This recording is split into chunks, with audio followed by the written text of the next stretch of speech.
Funding for this program has been provided by the annual financial support of viewers like you and by the Alfred P. Sloan Foundation.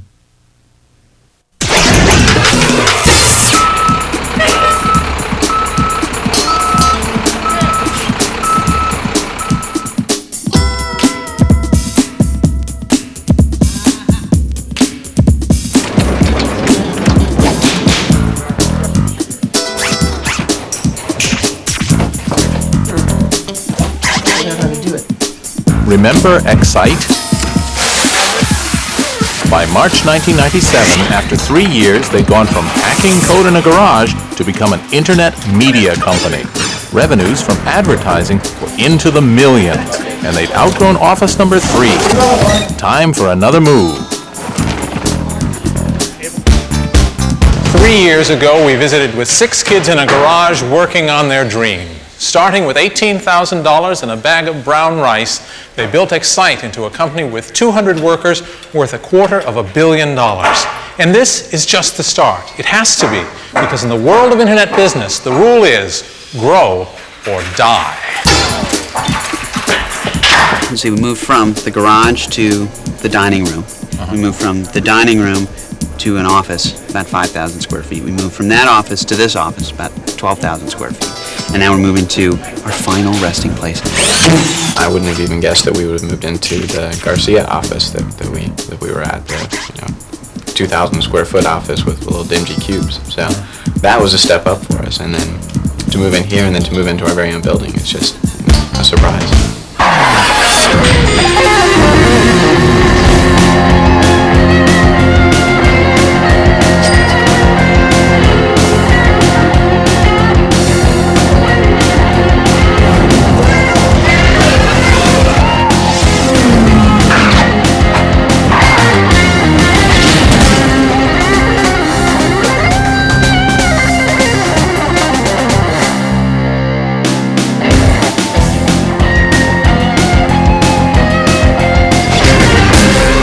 Excite is visible proof of the Internet's astonishing progress.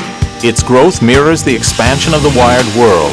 In 4 years, the number of Americans using the Internet has risen from 5 million to 62 million. Traffic on the Internet is doubling every 100 days.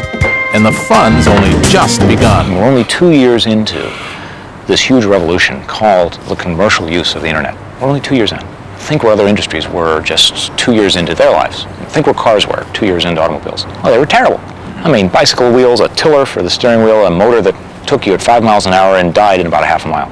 If you look back in history, past the scope of this program, past 1970, past 1900, back to when we were human beings in small tribes hunting and gathering, everybody you had to deal with was somebody you saw every day. And we're a species that's based on communication with our entire tribe. And one thing that modern communication does is make it possible, again, for us to communicate with anybody in the world. Unlike the PC, it levers the top line. It helps us entertain and inform and educate and inspire and sell and make community, even make meaning out of life and out of death. And that's a far more powerful dynamic than cranking out memos and doing financial analyses with a spreadsheet.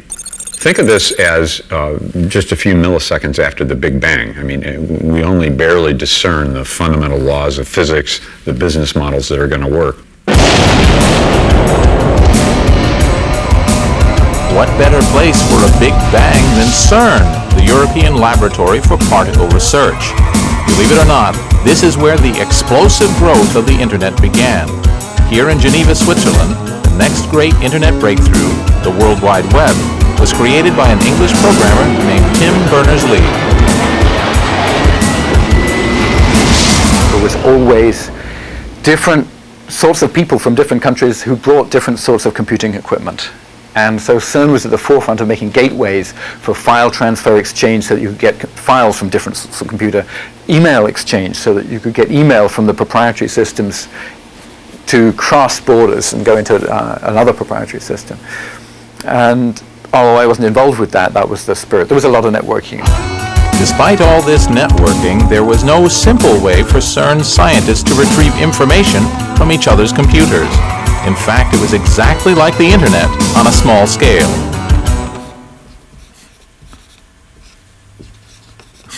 I'll be at this forever. What I'm trying to draw here is 160,000 computers in 800 different networks, all running different operating systems, different programming languages. It's a mess. And that was the situation faced by Tim Berners-Lee. He wanted to find a way to get information from this computer over here to this user over here. And the question was, how to get it? In fact, it was basically technically trivial to go and get it. It just happened that you had to be a guru of the highest degree to actually be able to navigate all the networks and figure out all the programs that you would come across on your way and know that, what commands to give them to actually get the data back. And the chances are when you got it back, you wouldn't be able to actually read it anyway because of all the incompatibilities. Started in October writing a program which I called World Wide Web. When you're reading something, you could, if it's interesting and you've got write access to it, you could just highlight a phrase, hit a hotkey, Control-Shift-N, and it would bring up another window. Tim Berners-Lee's greatest achievement may have been giving an address to every bit of information on the Internet. You've seen these things. www.cringely.com. That's my web page, and this is the address called a Universal Resource Locator. Forget about that. The important thing is that you don't have to know about names of files, you don't have to know where this is, you just have to remember cringely.com and you're there. By inventing HTTP, or Hypertext Transfer Protocol, Tim figured out how to embed an address under any word or picture you like. And then when you click on that word or icon, you automatically jump through the Internet to, say, the Cringely domain. Ah, there's a website for sore eyes. The power of a hypertext link is that it can link to absolutely anything. That's the fundamental concept. The fundamental idea was anything which was out there, somewhere sitting on a computer disk, where that computer was attached to a network, you ought to be able to give it an address, you ought to be able to make a link to it. The key insight that I think I credit Tim Berners-Lee with is the URL, the idea that there's a uniform resource locator that says I can point at any particular bit of information on the Internet. If I mean that you should go to this university, look in their FTP archive, look in their file archives, and download this picture of a Corvette and put it up on the screen, I now have a way of doing that. So that's why the characters HTTP/www have become as familiar as Coca-Cola. In fact, Tim's idea wasn't new. 20 years earlier, computer visionary Ted Nelson, author of the seminal hacker work Computer Lib, had proposed a global network. He called it Xanadu, a magic place of literary memory, after Coleridge's poem Kubla Khan. In Xanadu did Kubla Khan a stately pleasure dome decree, where Alph the sacred river ran through caverns measureless to man, down to a sacred sea. Xanadu was measureless too. It involves storing all the world's literature on databases and accessing it through links which Ted called hypertext, with an automatic system for paying royalties to authors whose work was used. But like Coleridge's vision, Nelson's Xanadu never saw the light of day. But Tim's invention did, and the World Wide Web turned a network for geeks into something everyone could use, though not everyone's pleased. Tim Berners-Lee figured out that the key was extreme simplicity. And that's very painful to me because, of course, now the Websters are trying to grapple with all the issues we were trying to solve in a single design at the beginning. And the World Wide Web is pretty awful. I mean, I dearly love Tim Berners-Lee, and I think he's a great guy and a wonderful idealist, and he just achieves wonderful things.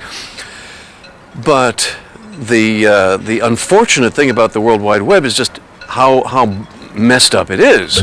Perhaps it's sour grapes, but at least Ted Nelson can claim the creation of hypertext.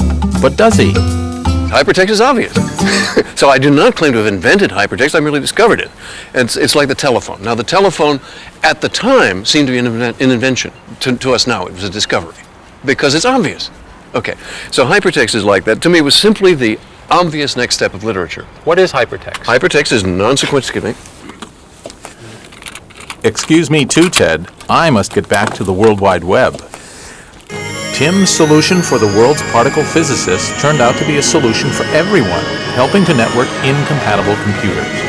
CERN wasn't in the internet business, but in 1991, they published the code, and within 4 years, the World Wide Web was sending more packets than any other internet service. They took the bits and pieces that existed and figured out a way to put them together and make it work. It was a tour de force. The people who did the World Wide Web were really willing to take existing pieces of things in god-awful condition in some cases and figure out a way to make it work. And the World Wide Web people deserve a lot of credit for what they did. I mean, what they did was very difficult. The web is a success precisely because it is not a monolithic new software product. You don't get Web 9.0 in the mail on CD-ROM. The web is a collection of a whole bunch of small technologies that fit together because a couple dozen people all thought about how they'd work together cool. And they're all being evolved constantly in real time by thousands of people around the world, and there isn't any central release. You can't go anywhere to go buy a copy of the web. The fact that the World Wide Web did work, I find is not just exciting for itself, but exciting for the whole idea that you can have an idea, some idea and it can take off and it can happen. It means that sort of dreamers all over the world should take heart and not stop. The web was a huge step toward wiring the world, but more changes were to come. One of these happened far from CERN and far from Silicon Valley, too. It happened here. U.S. government money made possible the Arpanet and the Internet. But there was a catch. There was no commerce allowed on the net. When this restriction was finally lifted, it wasn't Bill Gates or any of the other digital titans who turned the Internet into a commercial marketplace. No, it was the folks on the Hill, the custodians of capitalism. It was Uncle Sam. Roll the drums and sound the trumpets for the congressman from Virginia's fightin' 9th District, the Honorable Rick Boucher, who in 1992 amended a law. Here are the historic words which made all the difference. This future ubiquitous network for voice, video, and data communications of all kinds will connect homes, schools, and workplaces. It will constitute an essential ingredient for our future economic competitiveness and will open new worlds of information and services for all of the nation's citizens. This is Congress speak for you may now buy and sell things on the net. What made it easy to do so was one more software breakthrough. Time for another word from the Cringely Glossary of Geek. This word is browser. It doesn't sound like much, kind of a laid-back word, but there's nothing relaxed about the browser because it changed the face of the Internet. Here's how the Internet looked in the 1980s. Lists of text. This is Stanford University, but you'd hardly know it from looking. It's not very user-friendly. It's actually hard to find what you want, and frankly, it was mainly a tool for nerds.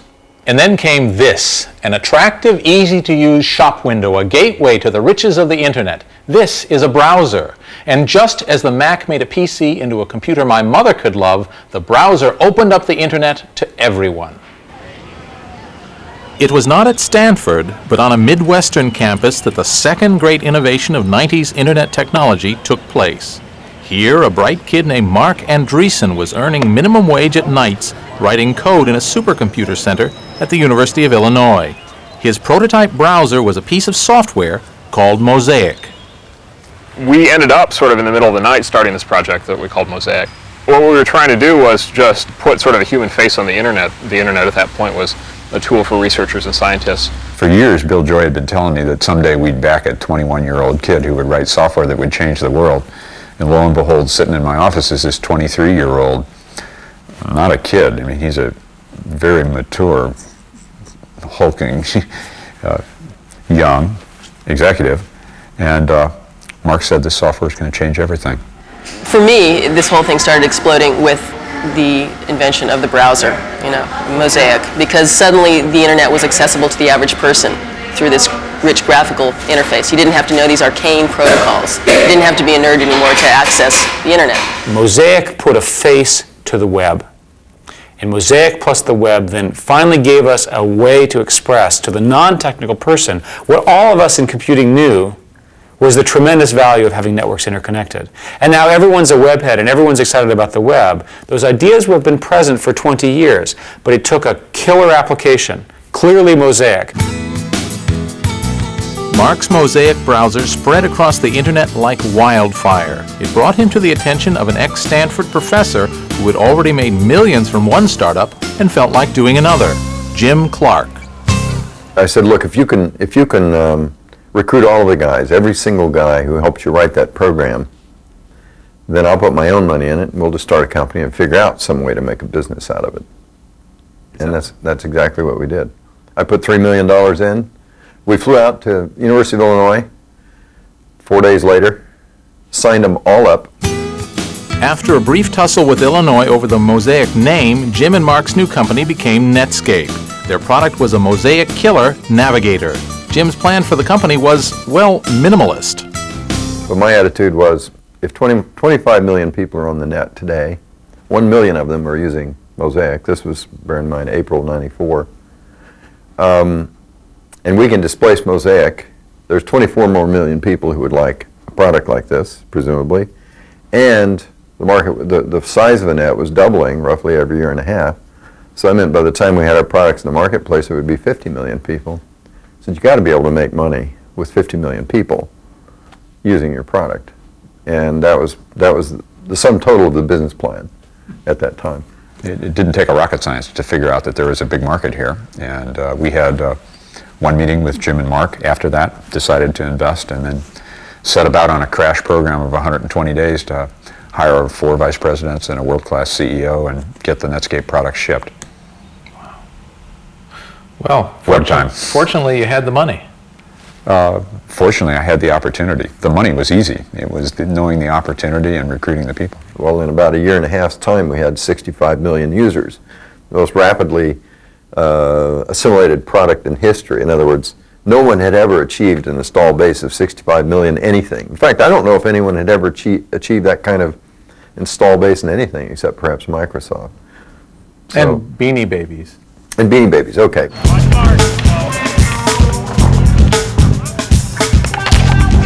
In 1994 and 95, Netscape was known as the fastest growing company in the industry, with all the requisite Valley attributes: shiny, low-rise buildings, Generation X workforce, and a parking lot reserved just for roller hockey.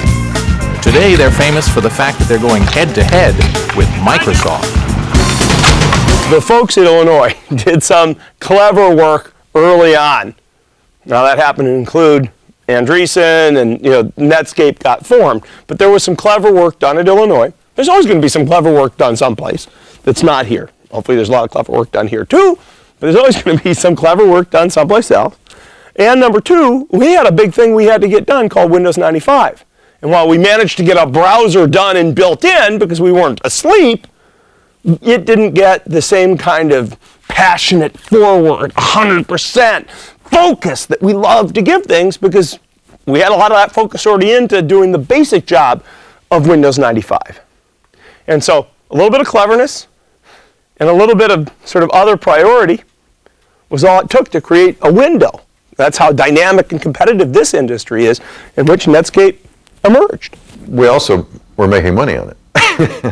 That was it. Our first full year of business was $75 million in revenue, and the next year was $375 million. We were, until Microsoft kind of came in and punched us in the face, we were the fastest growing company in history. It's another example of With his Navigator browser dominating the internet, these were sunny days for Mark and Netscape. The storm would come later. Thanks to the World Wide Web and the browser, the internet was transformed. Suddenly, here was the recipe for commercial opportunities in cyberspace. A giant feast of digital delights laid out for anyone with a PC and a modem to enjoy. So how does it work? The internet is like a giant restaurant. You look in a menu for something that appeals, order it, the order goes off somewhere and is served up by a waiter or waitress. Well, the internet's the same way. The individual PC that's ordering the information is called a client. And the big computer at the end of the line that provides what the client needs is called the server. These days it often takes so long, perhaps it should be called a waiter. The business of building these servers is another of the opportunities created by the internet. And serving up information turns out to be very profitable. It's selling like hotcakes. The biggest of these information providers is America Online, a company now worth $16 billion. Even in the real world of trains, planes, and automobiles, many of us still need a tour operator to package our travel. Founder Steve Case saw a similar opportunity in the virtual world, offering beginners the internet experience in an all-in-one package. Now this may be a virtual world, but it still needs real hardware. In all this talk of wiring the world, it's easy to forget that someone actually has to do the job of wiring it. And that's happening here at America Online's new data center in Virginia, where computers and routers and modems are going in that are going to give 10 million people access to the internet and beyond. Excuse me. Welcome. You've got mail.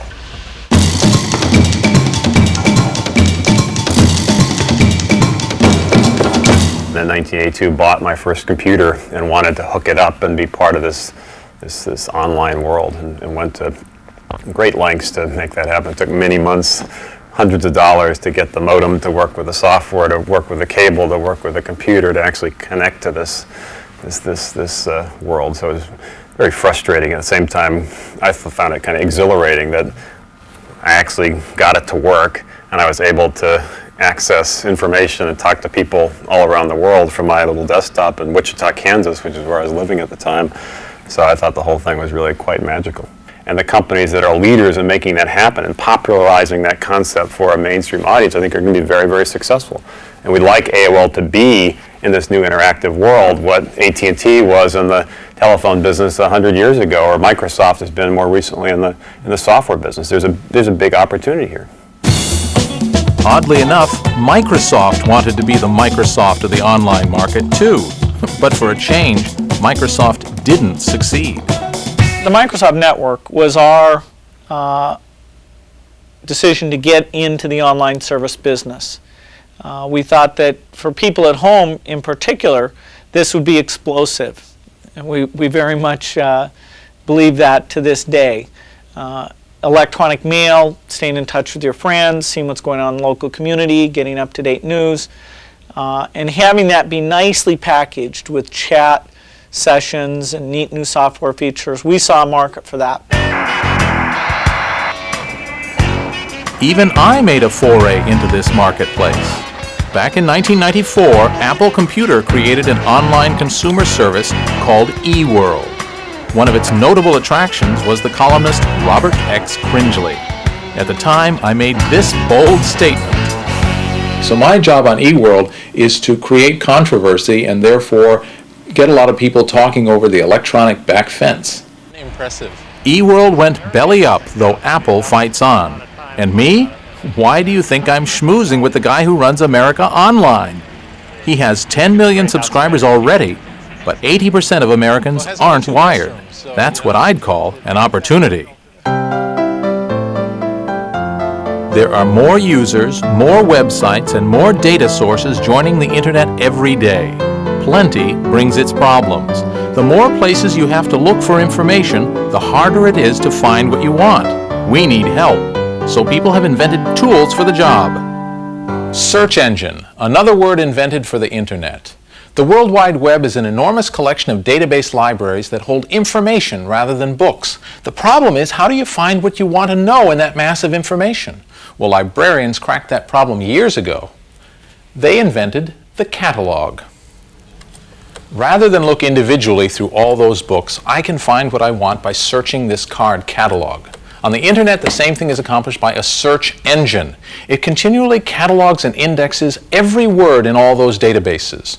So if you want to know about, say, the career of Arnold Schwarzenegger, go to the search engine, it searches its index, and presto, there's everything you ever wanted to know about Arnie, and a lot you didn't.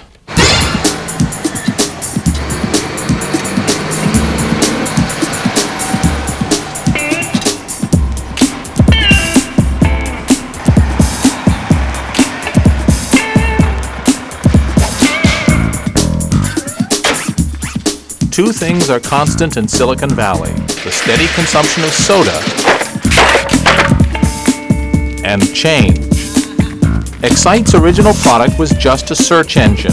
Now they've built a business around it. They changed the company name. The offices changed from grungy to glitzy.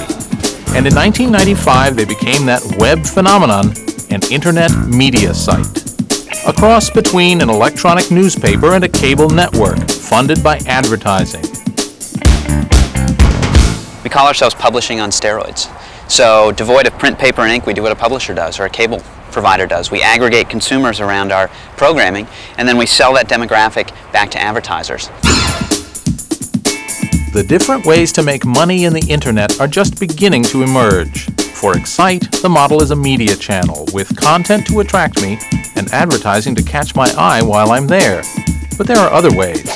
Pay-per-view, mail-order shopping of every kind, games, auctions, and services with no earthly parallel. They're all putting their faith in a new medium to deliver the big payoff. Every time a new visual medium is invented, one application drives the market. This was true for still photography, true for motion pictures, it was especially true for VCRs, and it's true for the World Wide Web. I'm talking about sex. Sex sells, but there is a market for it, and it's true capitalism. If there's a market for it, it will be filled, and it's legal, and there's nothing wrong with it.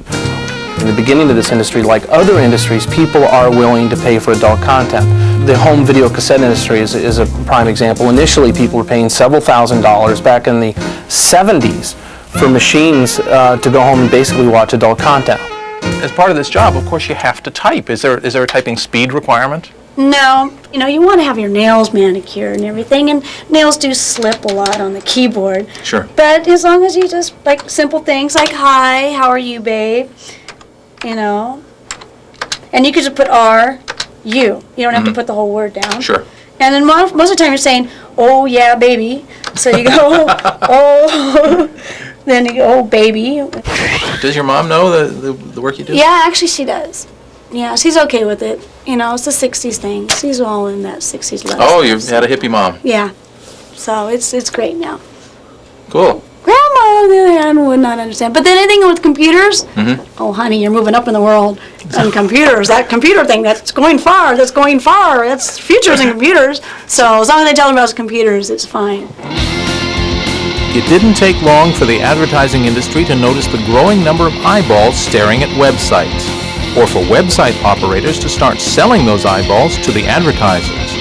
In 1999, online advertising revenue will reach $2 billion, and it's been doubling each year. How about advertising? Well, people say, what a puny number. The software industry only had $300 million in advertising for that internet companies that were supported by advertising. Well, I say, a year before that we had 0. Now we had 300. This March we had 57 million. Who thought we would own advertising? Advertising is the most frequent form of money making for us, and we have enough people coming to our various online sites that advertisers are interested. And so that's been, for the last 2 years, the majority of our revenue. But then merchandise as well. We have books, we have primers, email services. We do free massages as well. Meet two wise fools, Tom and Dave Gardner. They are dedicated to debunking the gurus of Wall Street and sharing financial advice with other net users. The Motley Fool's an archetypal web service, irreverent, inclusive, and informed, and growing like crazy. In the internet, things change every 3 months. You just can't possibly prepare. If a typical company grows about 10% a year, we're growing about 15% a month. That means each month feels like a year. And if you saw Dave, he was about 1.5 feet taller about a year ago. I was a fetching fellow back then. The Motley Fool today is a media company whose mission is to teach people how to invest their own money. We have 600,000 households coming to the Motley Fool every month. Building communities where people can aggregate ideas. Let's say we put 100,000 people together in a block that are going to buy insurance or they're going to buy mutual funds. If we can package them together, have everyone work together, we're going to be able to cut prices significantly. And that's the beauty of going online, of being online. You have a voice. Everyone has their little publishing house right there in their home. Everybody has ideas to share. What makes a good fool? A fool is someone who thinks for herself, somebody who is willing to roll up his sleeves and make his own decisions. One size fits all, actually. Yeah. There, my reputation precedes me. Nothing foolish about saving money on groceries. A website called Planet U sends your grocery coupons direct to the checkout, replacing bulk mail and saving trees all at once. The idea came from hyper-nerd Christine Comerford. The key concept is eating. If you don't eat, you're dead, okay? So how about taking the most basic thing that we all have to do, right, and bringing those packaged goods, the people who promote this salsa, whatever, wheat thins, okay, bringing those people to advertise on the net, because you've got to buy paper towels anyway. So the thing is, 325 billion coupons are distributed in the USA annually. 2% are redeemed. Only 2%? 2%, yes! 98%, all right, end up in the rubbish or in the recycling. It is totally ineffective. So once you grab your Planet U promotions, either from a partner website or from the Planet U website, you can then say, I want my promotions mailed to me, or I want my promotions delivered to the store that I shop at. Aha. So you can deliver them to the point of sale system. You walk in, you identify yourself by swiping whatever card you set up as your ID, all right? And then, ka-ching, the register receipt has a deduction.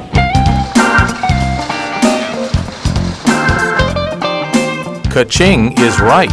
In 1995, there were 27,000 commercial websites. In 1998, 750,000, 30 times as many. Mail order is becoming email order, and you don't have to dress up to go shopping. In fact, you don't have to dress at all. In terms of infrastructure costs, buying underwear in your underwear is hard to beat. And if you buy the same underwear, you know exactly what the product is. You don't have to look at it. You buy Munsingwear 34s or whatever, kangaroo pouch, 12 pair. Please mail it to my house. There's this very American temptation to use the internet to sell things. But what to sell? Well, everyone on the net can already read and write. So the first big commercial success is using digital technology to push that most analog of products, the printed word. But this is not Gutenberg being replaced by the World Wide Web. It's Gutenberg enhanced, using modern technology to sell books. Lots and lots of books.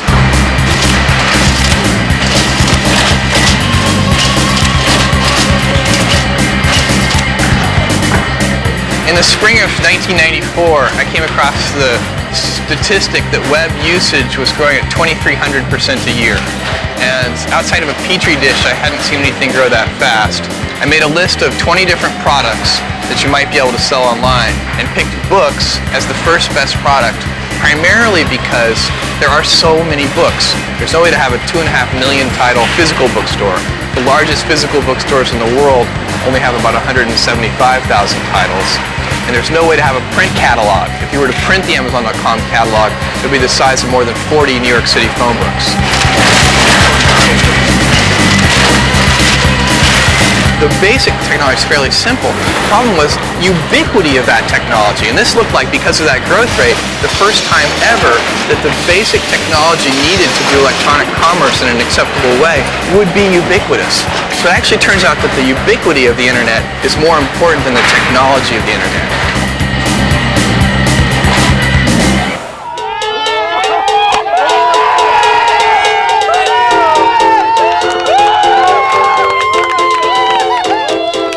The internet is creating the biggest Californian job boom since the gold rush. And America is running out of homegrown engineers. But the language of the internet is English. So wherever you come from, if you're a decent programmer and speak English, apply here. The sound of leather on willow. It's a cricket game. We're not in England, we're in Santa Clara County, the most heavily wired and networked community in the world. The Valley employs thousands of Indian-born engineers who bring with them not only their programming skills and their engineering degrees, but also their cricket balls and bats. Sunshine and a field to play is all we ask for. Since there's this big boom in America, in Silicon Valley here, which require a whole bunch of engineers to come all the way from India, we make the big trip up to America to work, and then we come here and find out that there's cricket being played. India is the second largest country with the number of engineers after the United States in the whole world. So I think that is a factor. And the second thing is because it's an English-based system, it's a lot easier for people to come from India and integrate and do business in the United States. With the arrival of the internet, companies here can now fill their job vacancies with skilled Indian engineers who don't have to leave India. Could be bad news for the local cricket scene. I work in an industry where there's zero unemployment. You can't get skilled labor at any price. So we're scouring the world market to get programmers. The quality of the people is astonishing. The loyalty of the people and the work ethic, the quality of their English. I mean, everything just blew us away.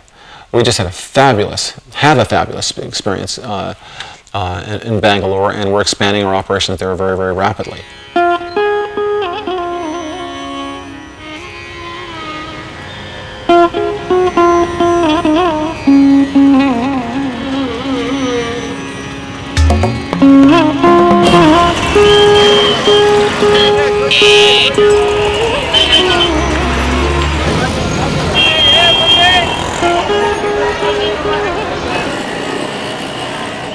For all the outward differences, India's Silicon Valley has a lot in common with my Silicon Valley, starting with traffic jams and construction everywhere. The street signs and billboards are all in English.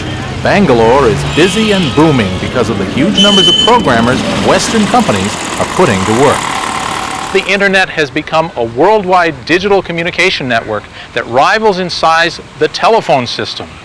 So here we are, 12,000 miles, 12 time zones away from where I live in Silicon Valley in California, in Bangalore, the Silicon Valley of India. Programmers here solve the problems of users around the world. Companies founded here serve customers in Europe and the United States. And it all happens because of the internet. So what we have done is to set up company here, the kind of investment which you see here, which you have made, with a clear approach to do work in India, leverage those skills, develop those technology skills in India, so that we leverage that for Novell. Novell, the netware company from Utah, is constructing a new Indian headquarters building here. 21st century technology built by pre-industrial labor. We work with GE, General Electric, almost all the units of GE, Allied Signals, Sequent, Xerox, Putnam Investor Services in Boston, Tandem, Cisco, Stratacom. Sundar Sankaran is a typical young programmer in Bangalore. Sundar offered to take me to work with him on the back of his motor scooter. Apparently, every one of his fellow programmers had exactly the same idea. They say that in Bangalore, every second person writes code, and everybody honks at the traffic lights. Honking is a major pastime out here. So you tend to get bored, you generally honk for some time. It makes you feel nice. In India, we have a computer as part of the curriculum. Now it starts from class 3, grade 3 as you would call it. So I've been doing some kind of programming or other since class 8. When I was there, it was class 8. So once I finished my bachelor's, I got into a non-formal institute for computer learning. And then started programming. Programmers in Bangalore are awake when America is asleep. The internet has perfected the 24-hour workday. You're working when your customer is sleeping. Okay, to that extent, if he gives you a problem during his working hours, you solve it and send it back to him by the time he starts working.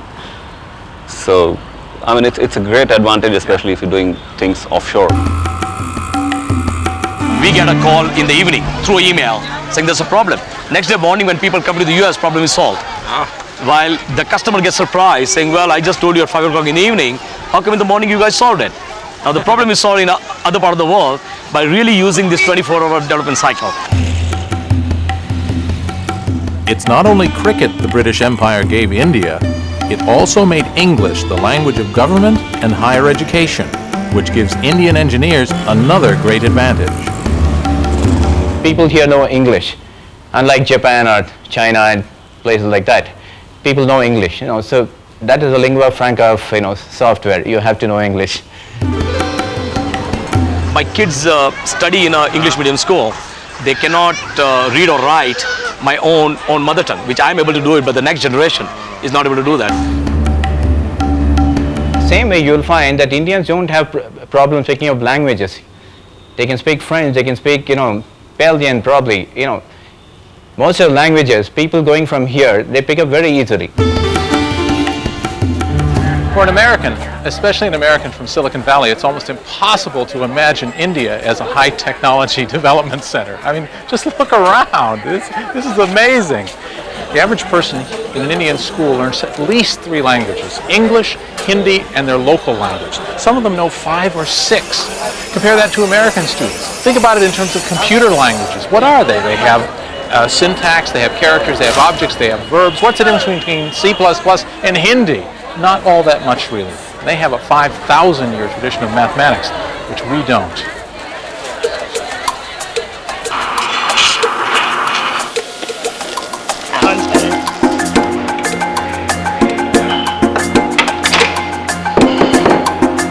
After the World Wide Web and the browser, there's a third breakout invention that's driving the expansion of the web lifestyle. It's called Java, a network programming language named after the Valley's favorite fuel. Like the others, it's helped make the internet easier to use for anyone, anywhere, and with any kind of computer. Because the internet grew in such a haphazard way, the computers on it use many different programming languages. This wasn't a problem when the networks were separate, but when the World Wide Web made it possible for them to communicate, there had to be a way to make it easy. A guy named James Gosling came up with the answer. He invented a language that would run the same on any computer, one size fitted all, which was good for business. And like everything else on the internet, it had a strange name, Java. Maybe he drank too much coffee while working on his invention. Better than naming it Budweiser. One of the most brilliant programmers on the planet, Bill Joy calls him the greatest programmer in the world, came into my office one day because I'd heard he was upset. And I said, James Gosling, what's the matter? Why aren't you happy? This was like in the early 90s. And he says, I'm tired of dealing with all this old legacy computer environment. It's just, for a great programmer, it's kind of like trying to fly by flapping your wings. And he said, I want to go out and create a new environment. It was conceived way back in 1990-91 timeframe by a few engineers at Sun Microsystems who wanted to create a better world in terms of software delivery, software deployment. And they were imagining consumers being plugged into this networked world. What they didn't realize at the time was it was the internet. It was going to be the internet. What's Java? I mean, Java is a building material. I mean, it's like concrete. It's something that you can use to build software out of. But it's a material that's got some pretty different properties. The one that has sort of gotten the most airtime that most people hear about is write once, run anywhere, or being architecture neutral, where you can sort of write a program once and it will actually run on different machines. And it can rove across the network. And I said, hey, I don't care what you want to do. Wherever you want to do it, whenever, however long, with whoever, for as much money, I'll set you up in a room, I'll give you all the raw meat and Jolt Cola and potato chips you want, anything you need, for as long as you want, just go do something great. He said, really? I said, yeah, now get out of here.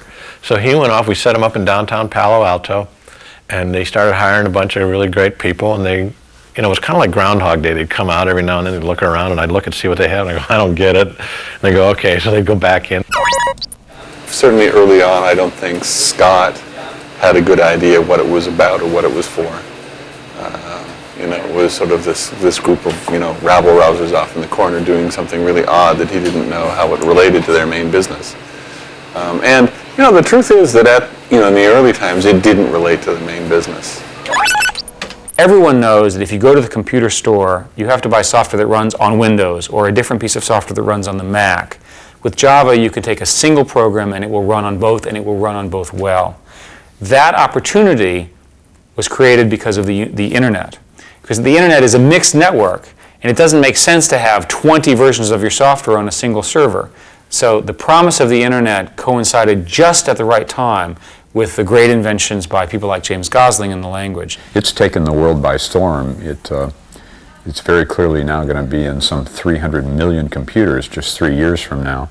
I think there's 200 books on the market right now on Java, 4 million programmers programming in it, and it's only 700 days old. So that's phenomenal. I've done many things that have gotten very popular, but amongst a very sort of nerdy community. Because the kind of stuff I do is stuff that I have no idea how to explain it to my mom. And or even explain, you know, even at a high level why it's interesting to my mom. And so it tends to stay in a fairly closed community. And to have something that has touched people's everyday lives surprised me.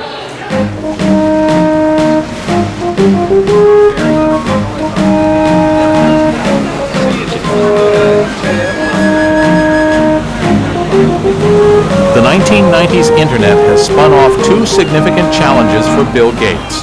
Both Netscape's browser and Sun's programming language Java were not invented at Microsoft. Bill was slow to see the challenge at first, then he took action. Here on the shore of Lake Washington near Seattle stands a monument to Bill Gates' brilliance, or at least to his money. The last time anyone tried to estimate, Bill's new house was going to cost $50 million. But over the last 2 years, his wealth has increased at a rate of $31 million per day. So no matter what it costs, it doesn't matter. Bill Gates didn't get to be the richest man in the world just because he's smart or just because he's lucky. It's because he's smart and lucky and knows it and pushes his every advantage to the limit. Bill had largely ignored the internet. How could a non-commercial network offer a business opportunity? But by 1994, there was growing buzz about the web and Netscape, especially among new Microsoft recruits fresh from college. At the urging of the troops, Bill went surfing. It was an all-nighter that changed Microsoft and the internet industry. Bill went down to his place on the Hood Canal, and with instructions on how to get on and what to go look for, and he got on and started looking around and then started just going from site to site, and I think eventually spent the greater part of all night on the net, and came back and had a meeting and described the experience and said that he was kind of blown away with just how much was really there. Well, we always assumed that Microsoft would be our biggest enemy because they would have to turn their attention to this. We got lucky for a while in that they weren't paying attention. There were people inside Microsoft who knew what Microsoft should do to respond to us, but the management team at Microsoft was sort of almost willfully ignoring what was happening. Gates is a smart guy. Unlike the management of IBM in the middle 80s, Bill Gates is awake and functioning, and he noticed that the internet was not going to be ignored. He tried to ignore it briefly, and then he saw it wasn't, quickly he saw, in time he saw that it wasn't going to be ignorable. What Bill Gates did was turn an industry supertanker on a dime. At first he didn't really get the internet, but once he did, he wrote a memo called The Coming Internet Tidal Wave and quickly refocused the entire company on responding to the new environment. It's like Henry Ford going into aircraft production or Boeing into pizza delivery, but it worked. Microsoft was ever building, just in a new direction. Bill likes to have a general feeling of paranoia throughout the entire company as to who's going to come along with something that's going to destroy one or all of our businesses. And so people are very receptive to an understanding of a sudden direction change. When Bill finally says that, boy, we better do something about this, instantly people get it.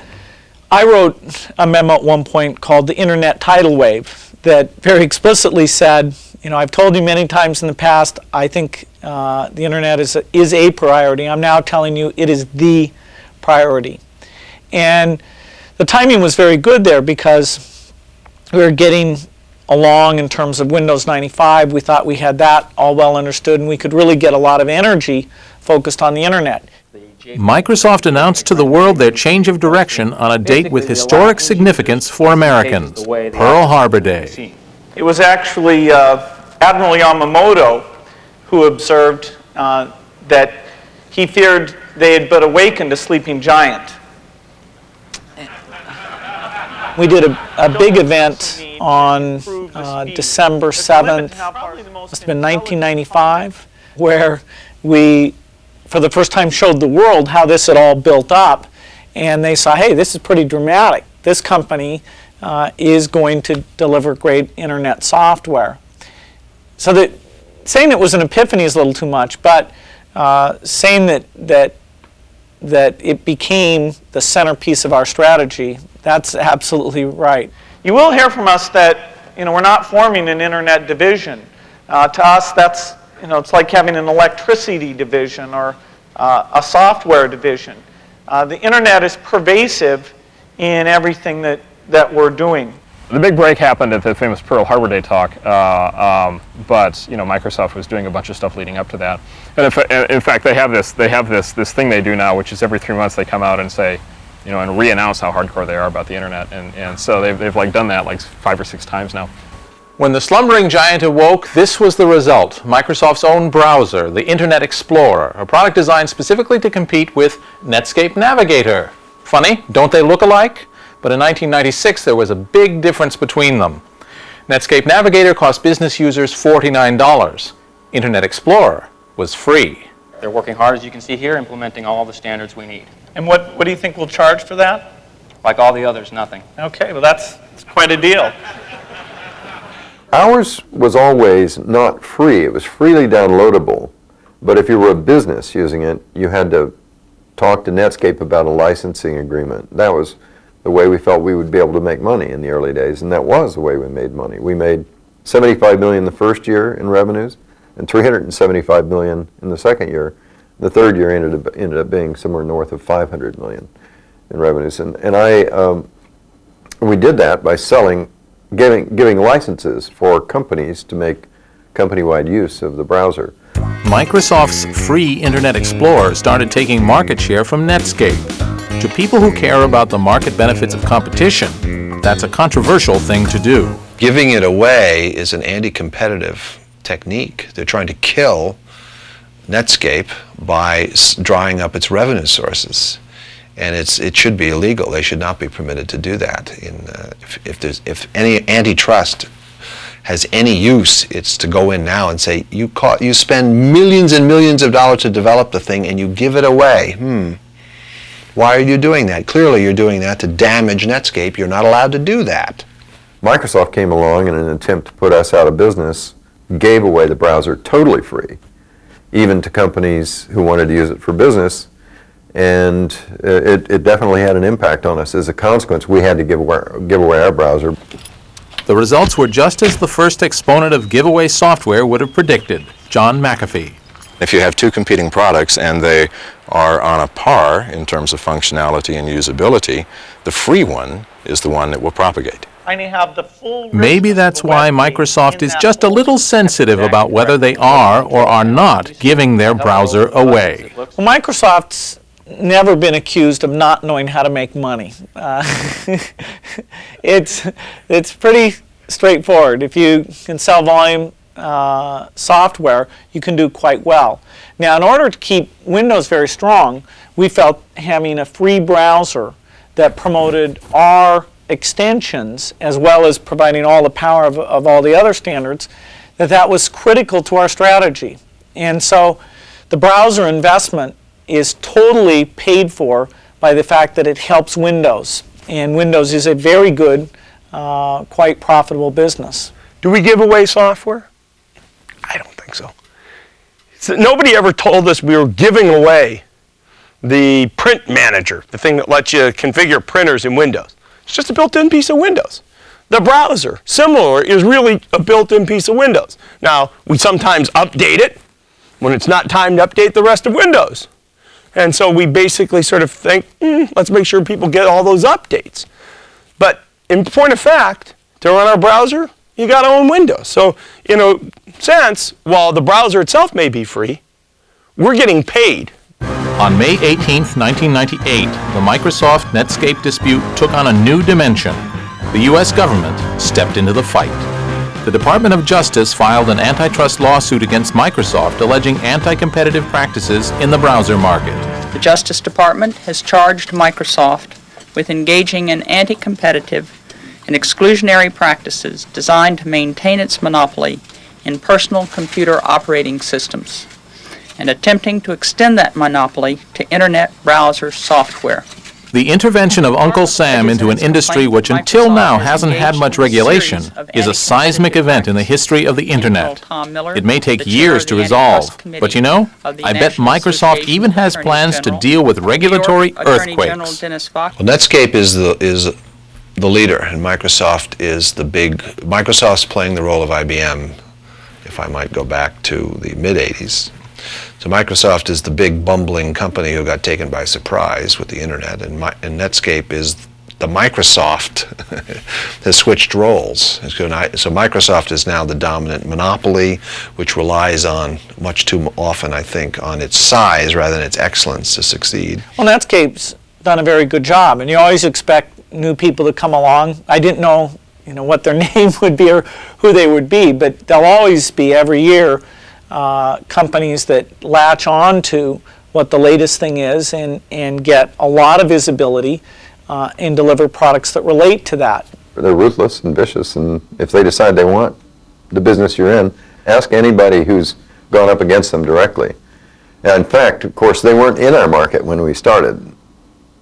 So we were hardly going after a market that they were aware of, but they then realized it could be a big market, and it's their God-given right to own any big market in software.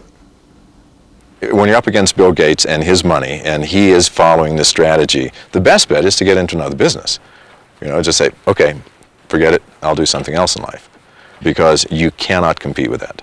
So who will win this battle of the browsers? Well, Microsoft's Blitzkrieg has already taken a big bite out of Navigator's market share, forcing Netscape to match Microsoft's tactics and give their browser away. Is history repeating itself? Will Bill Gates own the internet the way he already owns the PC universe? I don't think so. No one owns the internet, and it's a big place, growing so fast, there's always room for someone with a dream, a taste for cola, and a willingness to go without sleep. Someone like Joe Kraus of Excite. The 26-year-old tycoon gives me a tour of the new headquarters for his billion-dollar company. This is where I figured we'd film the death of Spock scene, okay? So you put me in here, Yeah. And you turn the halon on.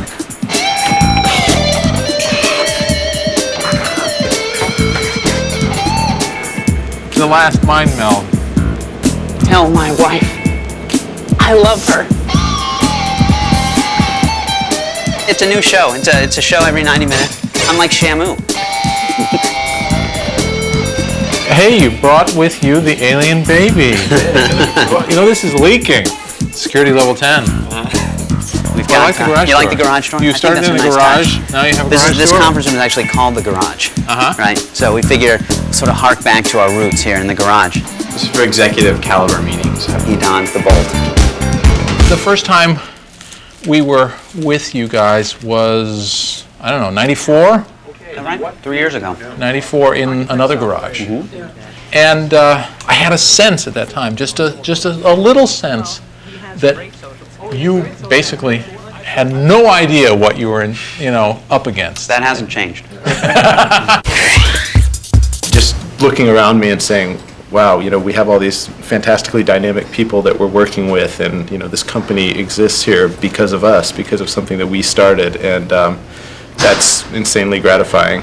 I was sort of listening to myself talk about this and think, wow, are we really successful at this point? Have we really gotten that big so that now I'm telling small startup companies how to do the same thing? So I think that remembering back to the garage helps keep you paranoid, because you realize how quickly things can go from garage to something like this. And I think we all feel extremely proud and happy and of what's been accomplished. But I think that it sort of reminds you that just as easily as you can make it here, you can make it back to the garage. This is the Silicon Valley fairy tale, and there are thousands more little gangs of dreamers eating burritos and working all night to make their fortunes in the wired world, so they could celebrate one day with a trip to Hawaii. We had all said at some point, the 6 founders were all going to take a trip to Hawaii, and it always was sort of, well, when we accomplish the next thing. And when we accomplish the next thing, we'll do it. So when we get our funding, we'll do it. We got the funding, we didn't do it. When we get our strategic round of financing, we'll do it, and we didn't do that. When we get this deal, we'll do it, and we didn't do it. We're in Hawaii.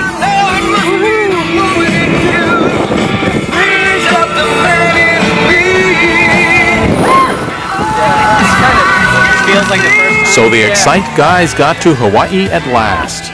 Aloha, Graham. 4 years ago, he had a 1/6 share in a bag of rice. Today, he's worth $100 million. Dreams large and small can come true in the age of the internet, as any computer billionaire will tell you. I went on a camping trip 2 weeks ago with my family. How did I find the campground? That homepage! I got up there and it showed the nice little bunnies and the cabins and the tent sites. Boom! I reserved right there on the spot. Let's go camping. The internet has come a long way from the halls of the Pentagon, time-sharing, and the first faltering attempts at packet switching. To my way of thinking, the Arpanet is the best investment this country has ever made, other than probably the Louisiana Purchase. No one owns the internet. No one controls the internet. The internet is the common heritage of all humankind. The killer app for the internet is telepresence. It's using the net to be places that you don't have to go to. We want to have a conference where everyone attends but nobody goes. So that's how you get your name on a ballpark. Maybe one day this will be Excite Park, or Cringely Park, or a virtual park which everyone attends on the web.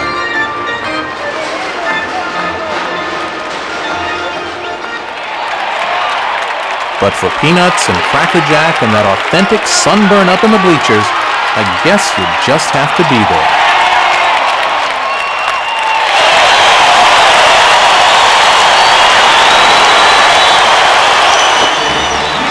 To the ball game, take me out to the park. Buy me some peanuts and Cracker Jack. I don't care if I never come back, 'cause it's root for the home team. If they don't win, it's a shame, 'cause it's 1, 2, 3 strikes, you're out at the whole ball game. Woo!